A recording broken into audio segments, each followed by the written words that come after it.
The Right Honourable Winston Peters. Speaker, I move that it be an instruction to the Committee of the Whole House on the Countering Terrorist Fighters Legislation Bill that it have the authority to consider and, if it thinks fit, adopt the amendments in my name set out on Supplementary Order Paper number 43. Mr. Speaker, in the second reading, I refer to the fact that in 2007, a great number of members of this House thought it was wise to get rid of the sedition laws in the Crimes Act. Back then, one party said this was a very foolish move, that it was naive in the extreme, and we alone opposed it. Now, for the interests of some of the members of this House, who today want to appear as paragons of virtue in respect to the defence of their nation, it begs the question, well, what are we doing back then? I want to make it very clear that this country has become terribly naive when it comes to securing and protecting its citizens, and that is what the Crimes Repeal of Seditious Offences Amendment Act did in 2007. All sorts of weak-kneed decisions have led to this country having very bad border control.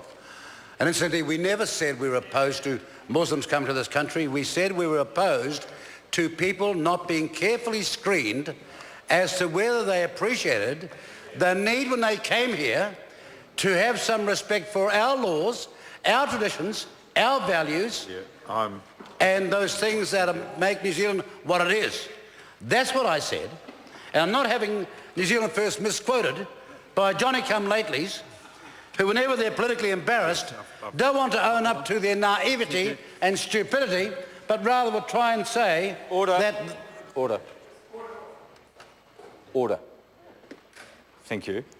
Now, I'd just like to remind the Right Honourable Member, because this is a process which is relatively rarely followed, of Standing Order 176, but in particular, and also Speaker's Ruling 81.1, which makes it clear that this is a very narrow debate which cannot go to the substance of the amendment, just whether the committee should debate it, and certainly can't go to the history leading up to it.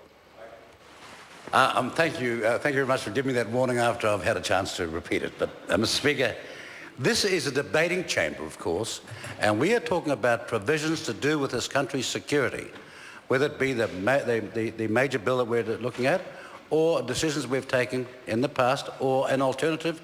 And we are, in New Zealand First, are saying there was in our law and throughout the Commonwealth, arising from probably the finest systems of law in the world, the British system of law, we had this safeguard which could be used. We did away with it, naively.